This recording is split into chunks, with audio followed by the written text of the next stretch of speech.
Hello students, I hope you are all doing good. तो आज जो है हम लोग मेन ब्रांचेस ऑफ एंथ्रोपोलॉजी जो हम लास्ट क्लास में कर रहे थे उसका एक टॉपिक बच गया था, if you remember, and I told you कि हम लोग उसको नेक्स्ट क्लास में कवर करेंगे। So that topic which is left is archaeological anthropology, right? So what we will do, we will discuss about archaeological anthropology over here, and then eventually we will move towards relationship of anthropology with different branches. So if I talk about archaeology, so can you see something over here? Can you visualize what all these things are and what is actually archaeology? So I think many of you might be able to, get the idea that what exactly is archaeology. So without wasting the time, let us understand what exactly is archaeology. So archaeology is that when we study about something that has the relevance in the past. या फिर अगर एक बिल्कुल ही देसी भाषा में बात करें, आर्कियोलॉजी किससे डील करती है कि पुराने जमाने में किस तरह के टूल्स एंड ऑल्स जो थे वो थे। जैसे हम बात करते हैं इंडस वैली सिविलाइजेशन में एक्सकवेशंस हुई, and from that excavations what we get, हम लोग को स्टोन टूल्स मिले उनके, we found there lot of things, right? So don't you think that lot of things they have the relevance today also? Definitely yes, because they help us to know about the history. They help us to know about how the humans has originated, how the earliest man has originated. It helps us to know that. So that we study under archaeological anthropology. And since if you remember the definition of anthropology, what is the definition of anthropology? Anthropology is a holistic study of the human with respect to space and time. याद है ना कि जब आप holistic study करते हो human being की हर डायमेंशन से, that becomes what? That becomes anthropology. So here what we are doing, we are studying the, you can say, humans with the help of what? With the help of tools which were found in the previous time. So this archaeological phase was, my dear students, the longest phase in the human history. So if you talk about this phase, then what we have, we divide this phase into different categories. That is prehistory, proto-history and the historic phase. So we will divide it into three parts.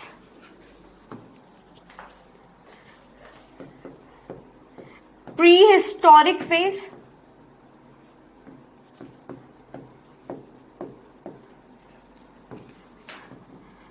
proto-historic phase,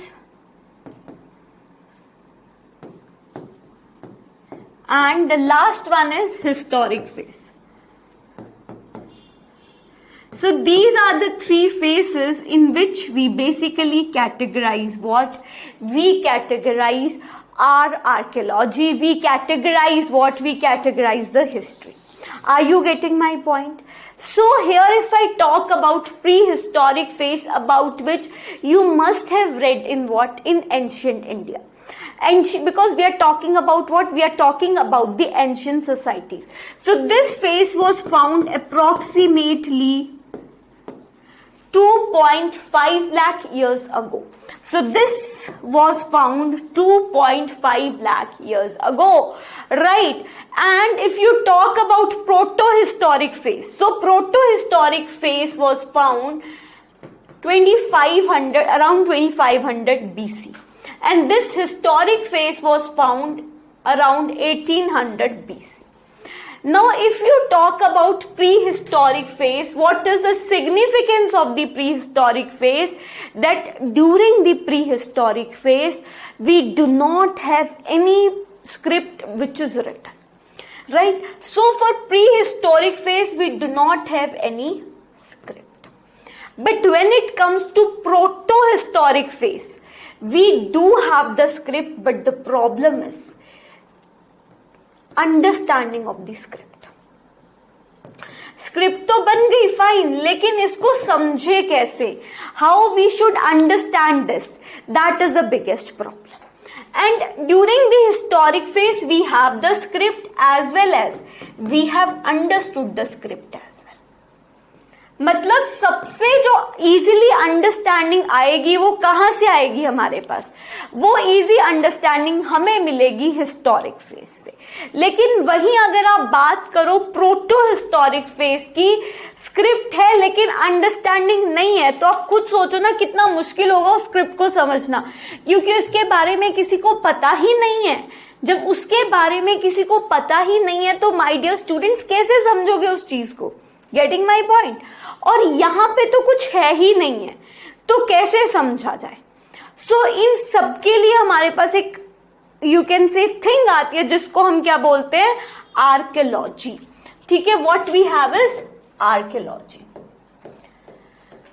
archaeology is something which is combination of geography plus history. क्योंकि आप इसमें locations भी देखते हो और आप ये भी देखते हो कि उसका हिस्टोरिक इम्पैक्ट क्या है। Are you getting this thing? Right. For example, if I depict about that since we do not have a script, so how prehistoric phase is important और how proto-historic phase is important? देखो, script नहीं है फिर script है, देखो इसका तो बिल्कुल ही डिफरेंट थिंग होगी। लेकिन इन दोनों फेसेस से हमें कैसे अंडरस्टैंडिंग होती है, इसको ऐसे समझो, मान लो आपको कहीं से कुछ टूल्स मिले, ठीक है, जब फिर आपको ये समझ में आ गया कि अच्छा यार यहाँ पे बहुत सारे घर मिल रहे हैं, इसका मतलब यहाँ पे बहुत सारे लोग रहते होंगे। और लोग यूजुअली उस टाइम के कहाँ पे रहते होते हैं? रिवर या फिर हिल साइड पे। ठीक है, क्लियर है? उनके जो स्टोन टूल्स हैं, उनके जो पोट्री है, देखो अब यहाँ पे जब वो हिल्स के पास रह रहे हैं तो जंगलों में जीव जंतु आएंगे। So don't you think that they need what? Stone tool to kill those. Exactly, इसका मतलब हंटिंग गैदरिंग भी होगी वहां पे। और आप ये लगा लो कि पानी है, अब हर बार जाके वो वहां पे पानी तो नहीं पिएंगे, पानी को स्टोर करके रखेंगे किसके अंदर? पोट्री के अंदर। सो पोट्री का ओरिजिन पता लग गया। उसके बाद उनको समझ में आ गया मेटल से, कॉइन से, अच्छा किस तरह की चीजें हुई, राइट। फिर उसके बाद उनको ये समझ में आ गया कि इन्होंने किस तरह के क्रॉप्स यहाँ पे उगाए होंगे। क्लियर है? सो यहां से क्या उन्होंने डिपिक्ट किया कि कई, जैसे कि अगर आप इंडस वैली सिविलाइजेशन की बात करो, उन्होंने देखा कि कुछ हाउसेस जो थे वो ऊपर बने हुए थे, कुछ हाउसेस नीचे बने हुए थे। So this means what? कि society was stratified at that point of time. Society divided थी। Clear? So don't you think कि अगर कुछ नहीं भी है, कोई स्क्रिप्ट कुछ लिखा हुआ नहीं भी है, लेकिन हम स्कल से, हम वहां पे जो चीजें मिली हैं उनसे हम एटलीस्ट इतना तो डिपिक्ट कर ही सकते हैं कि यहाँ पे रिसोर्सेज कौन कौन से होंगे, किस तरह का सोसाइटी होगा, किस तरह का वहां पे कल्चर होगा। क्लियर?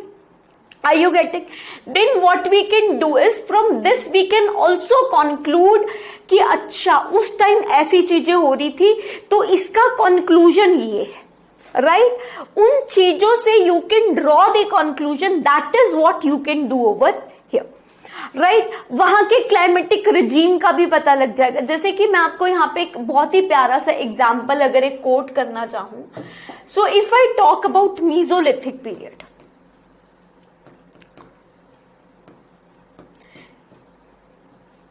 मीजोलिथिक पीरियड की बात करें अगर, और आपने एंशिएंट हिस्ट्री में जरूर किया होगा कि Mesolithic period was something which was there around 900 BC। ठीक है? सो यहां पे मीजोलिथिक पीरियड के टाइम पर क्या हुआ, किस तरह से चीजें हुई वो समझना। सो मीजोलिथिक पीरियड के टाइम पे माय डियर स्टूडेंट्स जो चीजें हुई वो ऐसी थी, वी नो कि उस टाइम क्या था, धरती पे आइस थी। ठीक है? This is the time when ice was there. अब ये वाला पीरियड जो है that is interglacial period. Interglacial period के टाइम पे क्या होता है, जो आइस है वो मेल्ट होती है। जब आइस मेल्ट होगी तो क्या बनेगा? रिवर्स एंड ऑल, पानी आएगा, पानी आएगा, रिवर्स बनेंगी, स्लोली स्लोली समुंदर बनेंगे। क्लियर है? सो यहाँ पे व्हाट यू कैन से कि जैसे ही आइस मेल्ट होगी reverse and all will be formed, and second thing which will happen is जैसे मेल्टिंग हुई जो उसके नीचे वाला ट्रैक्ट है उसका एक्सपोजर हुआ, वहां से क्या निकले, रिसोर्सेज निकले, राइट? उनसे क्या हुआ, स्लोली स्लोली फॉरेस्ट की ग्रोथ स्टार्ट होगी, वाटर बॉडीज क्रिएट हो गई, उसके अंदर के इक्वेटिक एनिमल्स आएंगे and slowly and gradually the life will evolve. Clear? So this is how the reconstruction is being done. Are you getting this thing? कि उनको ये पता लग गया कि अच्छा इस टाइम ये हुआ था, इस टाइम ये हुआ था, तो क्या आज का सिनेरियो आप वहां से निकाल सकते हो? बिल्कुल हाँ. जैसे इन्होंने जो भी आपके आर्कियोलॉजिस्ट थे उन्होंने निकाला, उन्होंने आर्कियोलॉजिस्ट ने क्या बोला कि भैया उस टाइम ऐसे ऐसे करके इंटरग्लेशिएटिक पीरियड होने के कारण आइस मेल्टिंग हुई, तो ये रिसोर्सेज पाए जाएंगे, ये चीजों की डेवलपमेंट होगी. Are you getting this thing? Very simple. Even अगर यहाँ पे ना एक चीज और की अगर हम बात करें, इफ यू रिमेंबर कि एक क्योटो प्रोटोकॉल नाम की चीज है,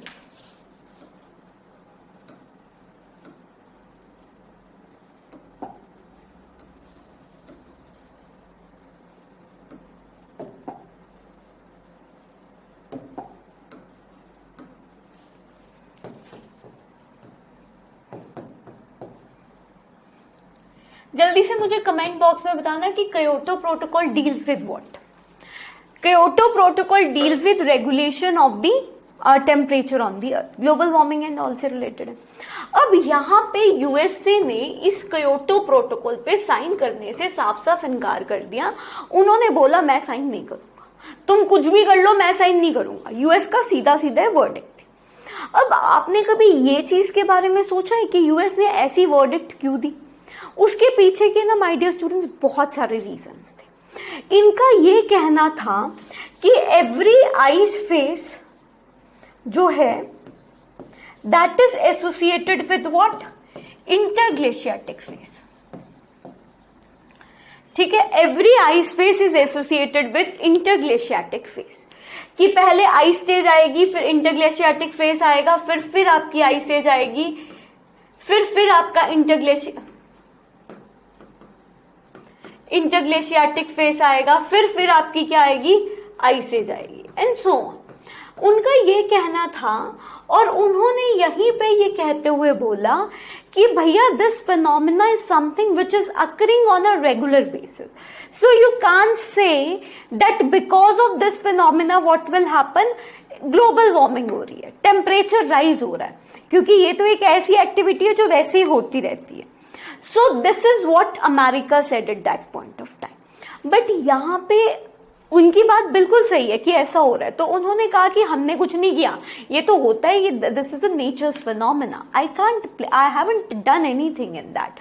ना तो मैंने ग्लोबल वार्मिंग इंक्रीज की है, ना मैंने कुछ और किया. They were right but up to some extent. देखो राइट वो इसलिए थे क्योंकि दैट इज द फैक्ट कि ऐसा होता है कि इंटरग्लेशिएटिक फेस आता है. बट प्रॉब्लम अभी क्या आ रही है, प्रॉब्लम ये आ रही है अभी कि जो टेम्परेचर राइज हो रहा है ना धरती पे, वो बहुत जल्दी से राइज हो रहा है.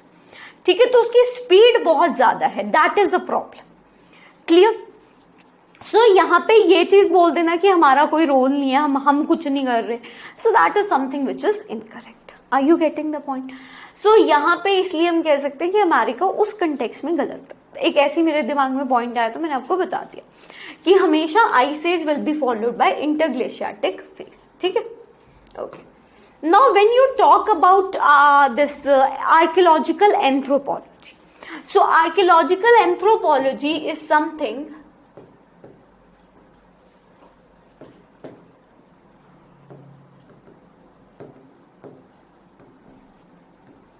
जो कि आपका क्या स्टडी करती है, जो कि आपका आर्कियोलॉजी को स्टडी करती है. अब इसकी ना अलग अलग टाइप्स होती हैं. So what are the various types? So इसको हम 3 कैटेगरीज में क्लासिफाई करते हैं. कौन कौन सी कैटेगरीज हैं इसकी आर्कियोलॉजिकल एंथ्रोपोलॉजी की? The first is text added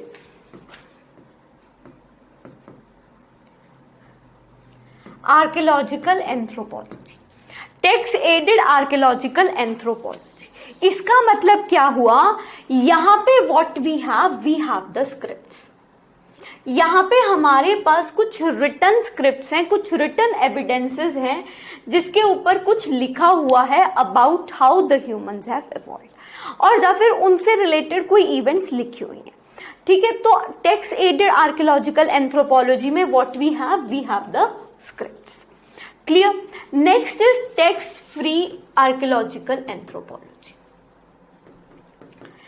जो टेक्स्ट फ्री आर्कियोलॉजिकल एंथ्रोपोलॉजी है उसके अंदर what we don't understand the script, but हाँ हमें उनकी लैंग्वेज का पता है कि वो कौन सी लैंग्वेज बोलते हैं, राइट।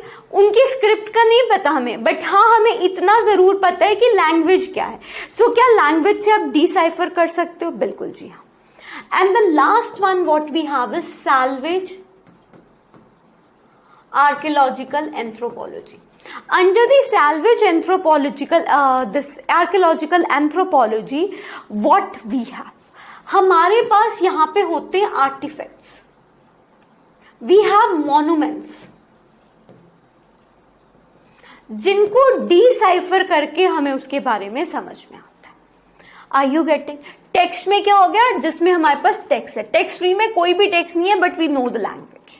एंड सैल्वेज में क्या होता है, हमारे पास आर्टिफैक्ट्स हैं, वी हैव द मॉन्यूमेंट्स जिससे हम बता सकते हैं कि उस टाइम ये चीज हो रही होगी। Getting my point? So this is about what classification of archaeological anthropology. अब थोड़ा सा देख लेते हैं, since we are talking that this is the main branch. So first if you talk about introduction, so introduction में तो आप archaeology के बारे में लिखा होगा कि what is archaeology. Now if you talk about scope of archaeological anthropology, तो बताओ मुझे क्या स्कोप होगा इसका? It will help in studying the society and culture. I have explained you, right? कि किस तरह से ये सोसाइटी और कल्चर को समझने में मदद करता है। मैंने मीजोलिथिक वाला एग्जांपल दिया आपको कि मीजोलिथिक वाले जो लोग हैं देखो वो क्या यूज करते हैं, माइक्रोलिथ्स टूल्स का, स्टोन टूल्स हैं, वो क्यों आए स्टोन टूल्स? अच्छा चलो इसका एग्जाम्पल वो वाला नहीं दिया मैंने। इफ यू रिमेंबर, आपने एंशिएंट इंडिया में किया होगा कि जो आपके कौन होता है, जो आपके उस टाइम मेसोलिथिक पीरियड के टाइम पे जो लोग थे they were using small microlith tools. ठीक है, अब ये जो माइक्रोलिथ टूल्स हैं वो क्या डिपिक्ट करते हैं? वो डिपिक्ट करते हैं कि कहीं ना कहीं पे उस टाइम हंटिंग एंड गैदरिंग जो है उन्होंने शुरू कर दी थी। और हंटिंग कब करेंगे? देखो स्टार्टिंग में जो ह्यूमन बीइंग था वो कैसा था, जो स्टार्टिंग का अगर मैं ह्यूमन बीइंग की बात करूं, मैं रफली उसको ऐसे बना रही हूं, वैसे ऐसा नहीं था, वो बायपेडलिज्म बाद में आया। सो अगर इस ह्यूमन बीइंग की बात करें तो ये ह्यूमन बीइंग क्या करता था? ये ह्यूमन बीइंग एक पर्टिकुलर जगह पे नहीं रहता था, it was more like a nomadic person. Nomads थे ये लोग, क्यों? क्योंकि ये एक जगह से दूसरी जगह मूव करते रहते थे in search of food and all. So यहाँ पे लेकिन इसने क्या किया, अर्ली मैन ने एक बार क्या किया, पेड़ से फल तोड़े, खा लिया और उसने वहां पे ही उसको फेंक दिया, उसका जैसे सीड होता है उसको फेंक दिया। मान लीजिए आपने मैंगो खाया, मैंगो की जो गुठली होती है उसको वहीं पे फेंक दिया, that is a seed. Seed से क्या हुआ, प्लांट ओरिजिन हो गया। सो जब वो दोबारा उसी जगह पे आया ना, व्हाट ही फाउंड कि यार यहाँ पे तो प्लांट नहीं था, यहाँ पे प्लांट कहाँ से आया? सो उसको इतना मतलब समझ में आ गया कि वो क्रॉप कल्टीवेशन भी कर सकता है, राइट। सो यहाँ पे जैसे इसकी लाइफ में ये उसने देखा फेज, जैसे कि आइंस्टाइन ने जब देखा कि हमेशा ऐसा क्यों होता है कि आपका जो एप्पल है वो हमेशा नीचे की तरफ आता है, ठीक है, लेकिन ऊपर की तरफ नहीं जाता, तो ग्रेविटी डिस्कवर होगी, है ना। ऐसे ग्रेविटी डिस्कवर हुई थी। लेकिन अब यहाँ पे ऐसे ही जब इन्होंने देखा कि भैया ऐसी चीज हो रही है, सो ये क्या डिस्कवर करेंगे, they will discover the things, right. So यहाँ पे इन्होंने ये एस्टिमेट किया कि अगर हम लोग एक पर्टिकुलर जगह पे रहें तो हम वहां पे खेती बाड़ी कर सकते हैं। तो इन्होंने क्या शुरू कर दिया, ग्रुप में रहना। क्यों ग्रुप में रहना शुरू करा? क्योंकि इनको यहाँ पे क्या करनी थी, एक जगह में रहते तो एक जगह में जंगली जानवर भी तो आ सकते थे, because most of them they are being found near the rivers और द हिल्स। सो वहां पे जंगली जानवर आ सकते थे, तो इसीलिए इन्होंने क्या किया, इनको लगा कि हमें ग्रुप्स में रहना चाहिए। So they started living in the groups. तो यहाँ पे ग्रुप कल्चर शुरू हो गया, यहाँ पे ये कल्चर शुरू हो गया कि हंटिंग करने जाना है तब भी ग्रुप में जाना है, क्योंकि जानवर पीछे से भी तो अटैक कर सकता है। गांव की रखवाली करनी है तब भी ग्रुप में करनी पड़ेगी, रोज एक ही इंसान तो पूरा पूरा दिन नहीं बैठ सकता ना, तो गांव की रखवाली करनी है तब भी कैसे करनी पड़ेगी, ग्रुप में। सो उसको ये समझ में आ गया कि ग्रुप का बहुत बड़ा सिग्निफिकेंस है, राइट। सो यहाँ पे स्लोली फ्रॉम नोमैड्स इनकी लाइफ जो है वो सेटल्ड लाइफ में कन्वर्ट हो गई। जब इनकी लाइफ नोमैड से सेटल्ड लाइफ में होगी कन्वर्ट, डोंट यू थिंक इनको टूल्स चाहिए होंगे इन एनिमल्स को मारने के लिए? क्यों एनिमल्स मारने? सेकेंड थिंग, इनको खाना खाना है, तो अब किस चीज का होगा? क्रॉप कल्टीवेशन आएगी, है ना, तो सिकल्स एंड ऑल इन्वेंट होंगे। सो इसी तरह से आपकी जो है एक तरह से उन्होंने यहां से कल्चर को समझा कि जो उस टाइम के मतलब आपके आर्कियोलॉजी मिली, उससे उन्होंने पता लगाया कि किस तरह के लोग वहां पे होंगे और किस तरह की उनकी सोच होगी। So it helps in studying the society and the culture. Mainly which society? Pre historic and proto historic society. Next,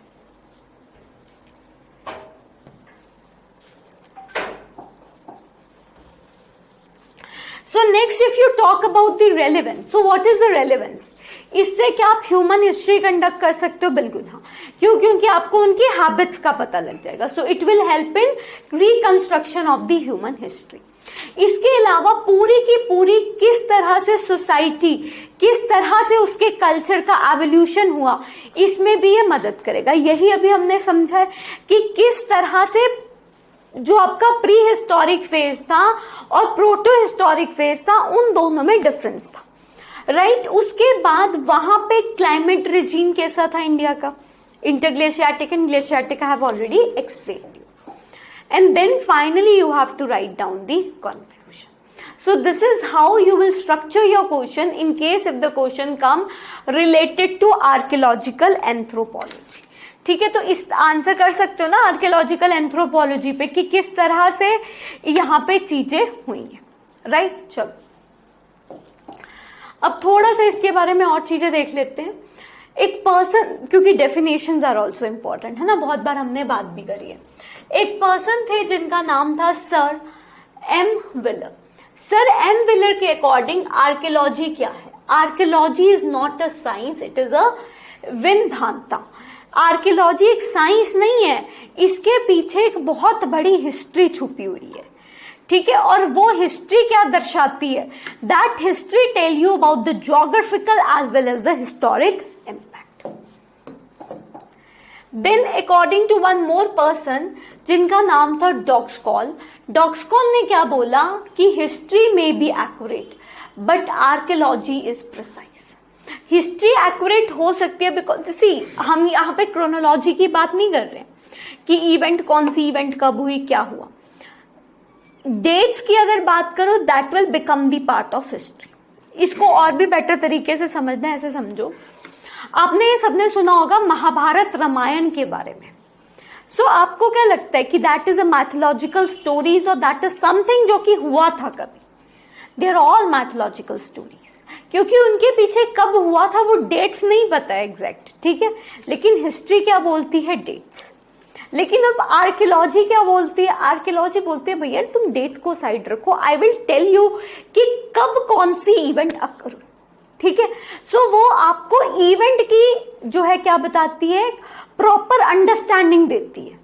जैसे कि पहले टूल्स इतने एडवांस नहीं होंगे, पहले छोटे टूल्स होंगे, फिर बड़े टूल्स आएंगे, फिर एडवांस टूल्स आएंगे, फिर उसके बाद आपके न्यूक्लियर वेपन्स आएंगे। ये हिस्ट्री नहीं बताती ना, history is only concerned with dates, right. But archaeology is something which is very precise in nature, because यहां से आर्कियोलॉजी से आप पता लगा सकते हो कि what exactly was the historic facts, what exactly were the geographical aspects.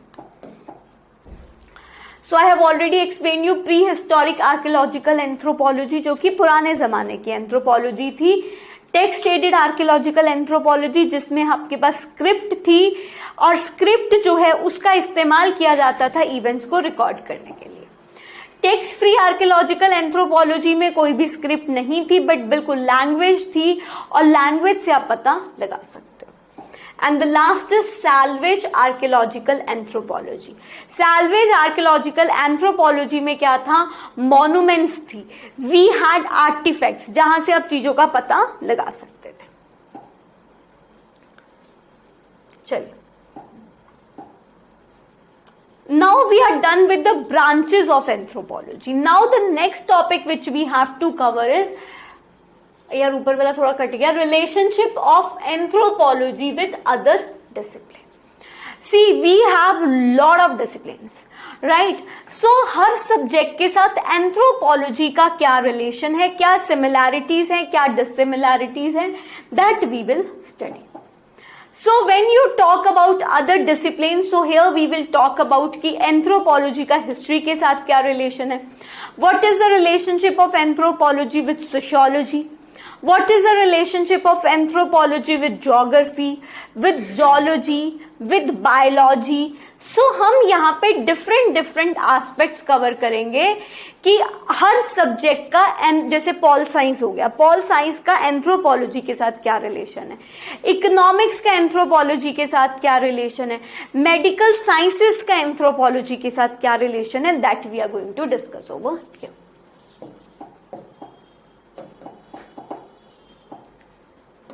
These flies are disturbing a lot, है ना? So let us first talk about the relationship of history and anthropology.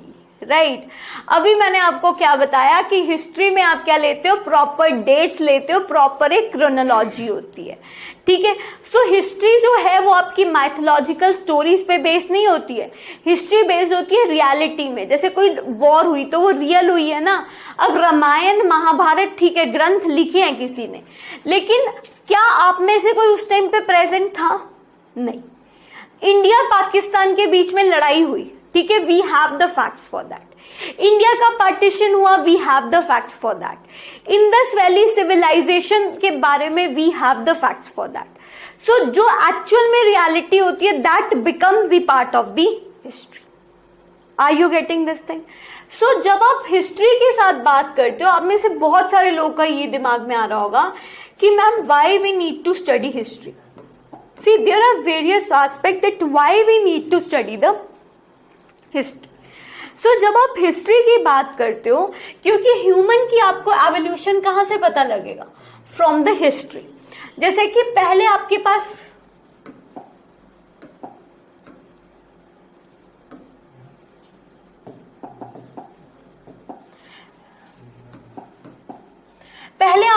क्या हुआ करते थे? एप्स हुआ करते थे. अब ये जो एप्स थे इन्होंने दो काम किए. एक तो एप्स के कारण एप्स बने, पता ही है तो सबको. उसके बाद एप्स के कारण ह्यूमन का भी एवोल्यूशन हुआ. अब बहुत सारे लोग चिंतित होंगे कि मैम ये कैसे हो गया.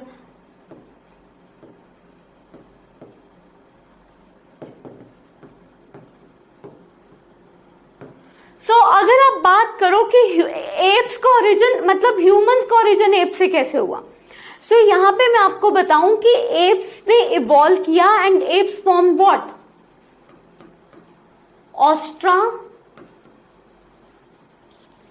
ऑस्ट्रालोपोपिथिकस, लोपोपिथिसिन और पिथिकस.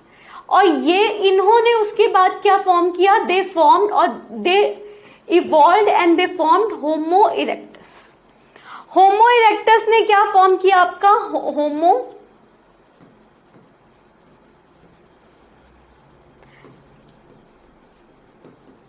निएंडरथलाइज्ड. ठीक है. And this finally formed what? Homo sapiens.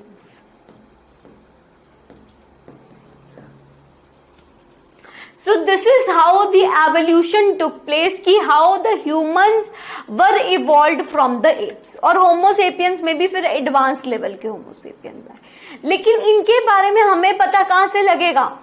We will get to know about this in history, कि किस तरह से एप से आपके ऑस्ट्रोलोफेडस बने, उसके बाद होमो इरेक्टस, होमो इरेक्टस से नियानेंडरथल्स एंड नियानेंडरथल से क्या? Homo sapiens.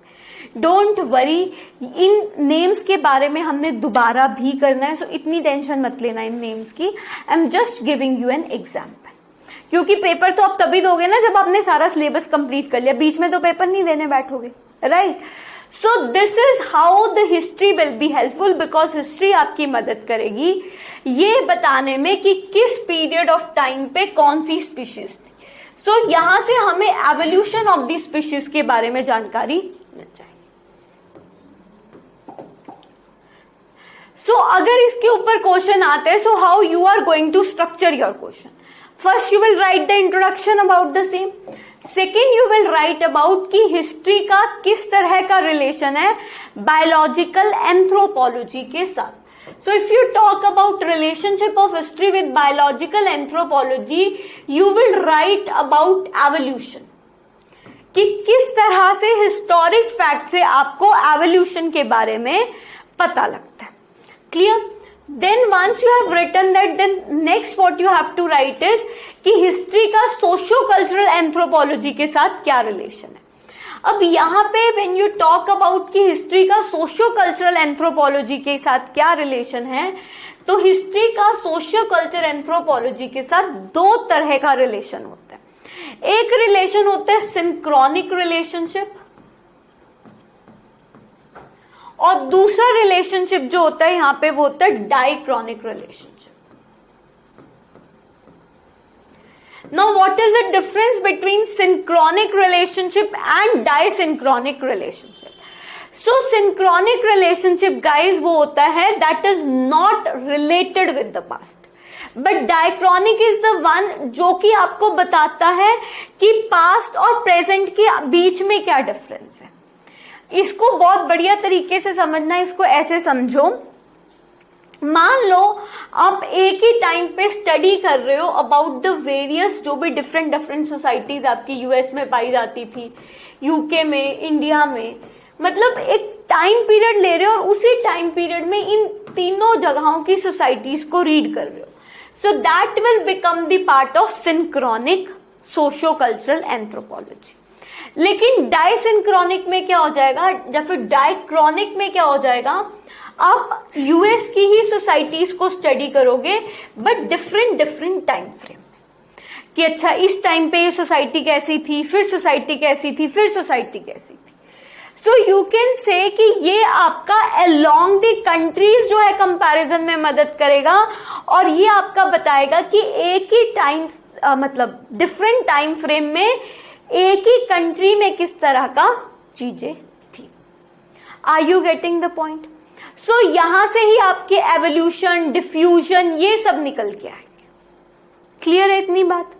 ठीक है, बायोलॉजिकल एस्पेक्ट भी समझ में आ गया आपको। आई थिंक आपको सोशियो कल्चरल एस्पेक्ट भी समझ में आ गया कि इसके अंदर दो चीजें होंगी, एक तो सिंक्रोनिक और दूसरा डायक्रॉनिक। सिंक्रोनिक में हम क्या करेंगे, उसको हम लोग क्या करेंगे, we will relate it with what, different societies, जो उस समय की अलग अलग सोसाइटीज है उनके साथ डील करेंगे। लेकिन डायक्रॉनिक में क्या करेंगे, अलग अलग समय की हम सोसाइटीज के बारे में बात करेंगे। सो यहां पे डायक्रॉनिक क्या मदद करेगा कि अच्छा एक कंट्री में किस तरह से सोसाइटीज ने ओरिजिन किया, लेकिन वही सिंक्रोनिक क्या मदद करेगा कि एक ही समय की सोसाइटीज ने किस तरह से अपने आप में बदलाव ला किया। ठीक है, and finally in the end you will talk about relationship of history with archaeological anthropology, because you know history is a backbone of archaeological anthropology. History आपको डेट्स बताती है और आर्कियोलॉजिकल एंथ्रोपोलॉजी आपको एक्टिविटीज बताती है जो कि वहां पे हुई थी। And finally you will conclude the things. ठीक है, सो इस तरह से आप अपने क्वेश्चन को स्ट्रक्चर कर सकते हो। Now so let us talk about some facts. So historian they study the sequence of what, past events, कि past में कौन कौन सी events हुई थी। वही जो एंथ्रोपोलॉजिस्ट हैं उनका काम क्या है, they are interested in studying the present condition, कि भैया अभी के समय में कल्चर कैसा है और अभी के समय का जो कल्चर है किस तरह से वो कल्चर पास्ट के जमाने के कल्चर से रिलेटेड है। सो हिस्टोरियंस दे यूज डॉक्यूमेंट्री एविडेंस और आर्कियोलॉजिकल जो है वो क्या यूज करते हैं, फर्स्ट हैंड ऑब्जर्वेशन, जैसे फेस टू फेस लोगों के साथ इंटरेक्ट करते हैं ये जानने के लिए कि उस समय वहां पर क्या क्या एक्टिविटीज हुई थी। लेकिन वहीं आपके हिस्टोरिकल्स क्या करते हैं, जो भी आपको चीजें मिली उन एविडेंसेस के आधार पे ये कंक्लूजन देते हैं। So finally, how you will conclude? So anthropology study the human being in the holistic manner, लेकिन history जो है वो study करती है सिर्फ और सिर्फ human past को, क्योंकि उसमें present की बात नहीं होती है। लेकिन आपका anthropology के अंदर किसकी बात होती है, present की भी बात होती है कि जो present societies है वो कैसी है। ठीक है, पास्ट सोसाइटीज की तो बात होती है, पूरा पेपर 2 ही हमारा इसी पे बेस्ड है ना। सो this is the thing, clear? So this is how you will write the question if it comes कि what is the relationship of history with the anthropology. Now moving towards the much awaited, है ना, बहुत सारे students wait भी कर रहे होंगे क्योंकि कई बार ना स्टूडेंट्स पूछते हैं मैम हिस्ट्री एंथ्रोपोलॉजी और सोशियोलॉजी में क्या अंतर है। स्टूडेंट्स इसमें बहुत बड़ा अंतर है जिसको अभी आज की क्लास में आप समझोगे। So next is relationship of sociology with anthropology. So see, there are 2 terms. The first term is sociology and the second term is anthropology.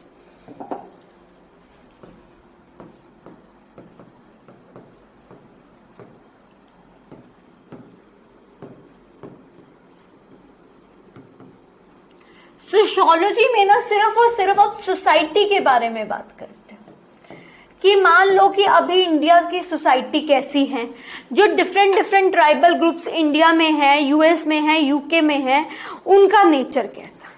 Are you getting the point? So this talks about only the modern societies.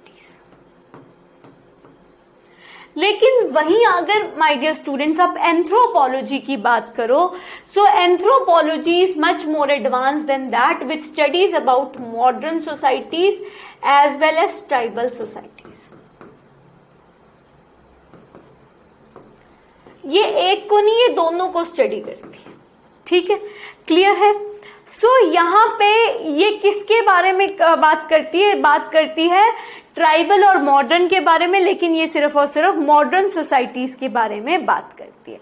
जैसे हमने उसमें किया था, है ना, synchronic में हमने किया था ना कि आप कंपैरिजन कर रहे हो डिफरेंट सोसाइटीज का कि यूएस की सोसाइटीज कैसी हैं, यूके की कैसी हैं।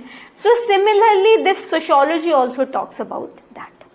एंड आप क्या फाइंड करोगे कि यूजुअली सोशियोलॉजी के अंदर क्या होता है कि anthropologist mostly they head the sociology studies.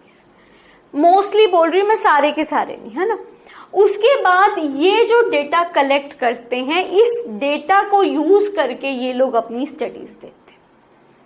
ठीक है, सो कुछ भी ये अपनी जो भी कहानी बताएंगे, राम कहानी की ऐसा हुआ वैसा हुआ, वो कहां से राम कहानी बताएंगे? जो डेटा इन्होंने, स्टडीज इन्होंने एंथ्रोपोलॉजिस्ट ने कंडक्ट करी हैं, उनके बेसिस पे वो लोग बताएंगे। So if the question comes related to कि what is the relationship of anthropology with the history, so how with sociology, how you will approach? First you will write the introduction, then you will write कि sociology किससे related है? Only the socio-cultural anthropology, सिर्फ society और cultural aspect से related है, वो आपका biological aspect से रिलेटेड नहीं। लेकिन एंथ्रोपोलॉजी तो बायोलॉजिकल एस्पेक्ट से भी रिलेटेड है। क्लियर है? सिमिलैरिटीज क्या है एंथ्रोपोलॉजी एंड सोशियोलॉजी में? Then you will write about similarity. Similarity में क्या आ गया? दोनों ही सोसाइटी के स्ट्रक्चर को स्टडी करती है। ठीक है, उसमें भी सोसाइटी के स्ट्रक्चर को स्टडी किया जाता है, इसमें भी किया जाता है। उसके बाद वंस द सोसाइटी स्टडीड, जैसे कि वो लोग स्टडी करेंगे इस पर्टिकुलर सोसाइटी में किस तरह की चीजें हो रही हैं and all, once that particular thing is done, what is the next thing? कि यहाँ पे कंपैरिजन करना है, यूएस में कैसा था, यूके में कैसा था, इंडिया में किस तरह की सोसाइटीज थी, ऑस्ट्रेलिया में किस तरह की थी, उनका कंपैरिजन करके एक जर्नल कंक्लूजन ड्रॉ करना है। So this is similar between both of them. Then if you talk about the third aspect, sociological study, कि स्टडी करने का तरीका ऑलमोस्ट दोनों का सेम है, but there are certain major differences. What are the differences? The first is extent of study, कि sociology में जो आपकी स्टडी होती है वो सिर्फ और सिर्फ सोसाइटी और कल्चर पे होती है, उसमें आप ज्योग्राफिकल एस्पेक्ट, बायोलॉजिकल एस्पेक्ट कुछ नहीं देखते. लेकिन एंथ्रोपोलॉजी में आप ये सारे एस्पेक्ट्स भी कवर करते हो. इसके अलावा अगर बात करी जाए मेथोडोलॉजी, कि कौन कौन से मेथड्स यूज किए जाएंगे टू रीच अपॉन दैट, बता दिया कि वो आपका जाके फील्ड स्टडी करेगा. लेकिन सोशियोलॉजी में क्या होता है, मोस्टली आपकी studies they are derived ones. And finally you have to write the conclusion part. Clear? Okay. Now talking about sociology. So what is sociology? A sociology is a science जो कि human behavior को एक पूरे group में study करती है कि एक पर्टिकुलर ग्रुप के लोग किस तरह से बिहेव करेंगे. लेकिन वहीं अगर आप एंथ्रोपोलॉजी की बात करो, ये मैन को स्टडी करती हैं, ह्यूमन को सिर्फ socio cultural point of view से नहीं, हर एस्पेक्ट से स्टडी करती है. सो यहाँ पे ये दोनों साइंसेस की अगर बात की जाए, डिफरेंट मेथड्स यूज करती हैं डेटा कलेक्शन के और उनको एनालिसिस करने के, जैसे कि डेटा को किस तरह से सैंपल करना चाहिए, कौन कौन सी डिफरेंट टेक्निक्स यूज करनी चाहिए. अब यहाँ पे एक पर्सन थे जिनका नाम था इवान प्रिटकार्ट. इवान प्रिटकार्ट क्या बोलते हैं कि social anthropology as a branch of sociological studies that devotes to the primitive societies, कि जो सोशो कल्चरल एंथ्रोपोलॉजी है वो सोशियोलॉजी की ही एक ब्रांच है. ठीक है, वो सोशियोलॉजी की ही एक ब्रांच है जिसमें आपको किसके बारे में स्टडी करने को मिलता है, प्रिमिटिव सोसाइटीज, कि जो सोसाइटीज हैं डिफरेंट जगहों पे उनका किस तरह का नेचर है उसके बारे में आपको यहाँ पे स्टडी करने को मिलता है. वहीं आपके जो दूसरे एंथ्रोपोलॉजिस्ट हैं जिनका नाम है रेडक्लिफ ब्राउन, उन्होंने बोला कि आप एंथ्रोपोलॉजी को कंपैरेटिव सोशियोलॉजी भी बोल सकते हो.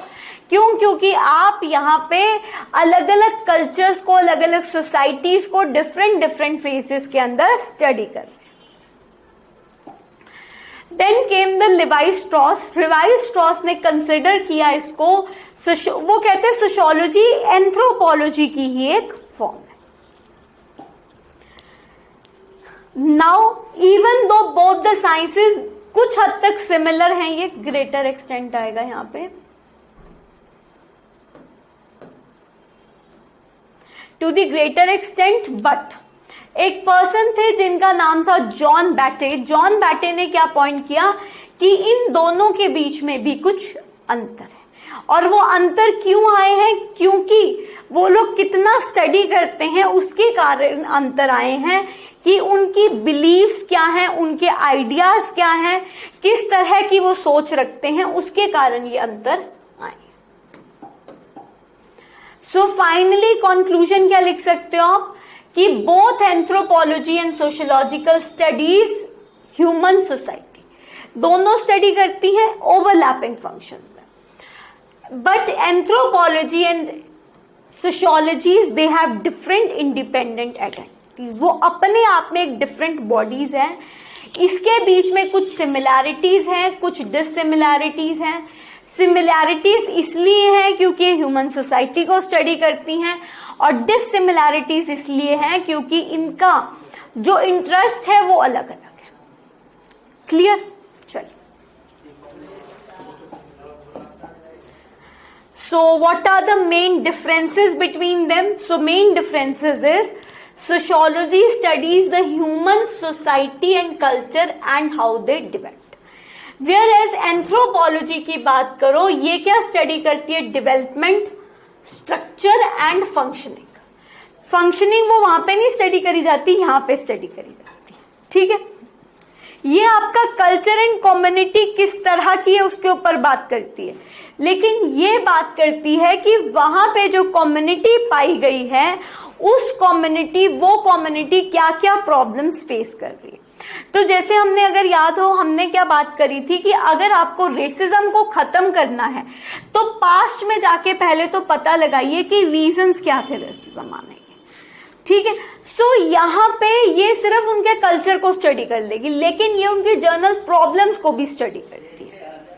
सोशियोलॉजी की बात करो तो सोशियोलॉजी में क्वांटिटेटिव डेटा का यूज किया जाता है, सिर्फ क्वांटिटी पे फोकस किया जाता है, लेकिन यहाँ पे क्वालिटेटिव डेटा भी यूज किया जाता है, जहां पे आप क्वालिटी पे बात करते हो, जहां पे आप सॉल्यूशंस पे बात करते हो, सिर्फ और सिर्फ फैक्ट्स एंड फिगर्स पे नहीं बात करते। यहाँ पे आप कंक्लूजन ड्रॉ करते हो कि भैया इसको आज की डेट में हम कैसे यूज कर सकते हैं।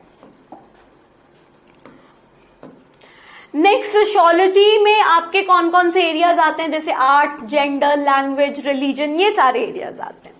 लेकिन वही एंथ्रोपोलॉजी की बात करो तो इसमें कौन कौन से एरियाज आएंगे, सोसाइटी में कौन सी क्लास है, सोसाइटी किस तरह से डिवाइडेड है, लोग इजीली मूव कर सकते थे या नहीं, वहां पे किस तरह का रिलीजन था, किस तरह का मैरिज सिस्टम था, किस तरह की लिनिएज थी, इसके बारे में बात करी जाती है। नेक्स्ट, इसका जर्नली जो फोकस होता है वो बाहर वेस्टर्न सोसाइटीज की तरफ होता है, लेकिन ये आपकी ट्राइबल सोसाइटीज के ऊपर ध्यान देती है, जो मैंने आपको स्टार्टिंग में बताई थी बात। इसकी कुछ सब फील्ड्स हैं जिसमें ह्यूमन को स्टडी किया जाता है, क्राइम्स को स्टडी किया जाता है और सोशल वर्क को स्टडी किया जाता है।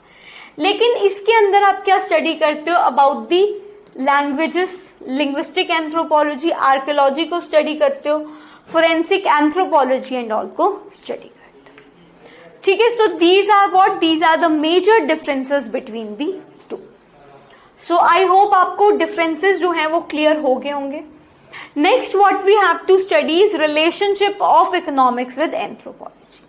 Guys what we will do, we will stop the class over here, यहीं से हम नेक्स्ट क्लास में रिज्यूम करेंगे, क्योंकि अदरवाइज आपके लिए चीजें रिकॉल करना थोड़ा मुश्किल हो जाएगा। सो आज की क्लास में हमने क्या कवर किया, what is archaeological anthropology, because एक ब्रांच रहती थी। Then we have covered second aspect, that is what is the relationship of history with anthropology, and the third aspect which we covered is relationship of sociology with anthropology. देखो इसके ऊपर ना बहुत बार सवाल आए हुए हैं, एंड में हम डिस्कस करेंगे कि किस तरह के सवाल यहाँ से बने थे, लेकिन यहाँ से सवाल आए हुए हैं। जैसे I have promised with you कि हम आपको यहाँ पे 500 अराउंड क्वेश्चंस कराएंगे, तो guys I am giving you the framework for each of them, try to answer them.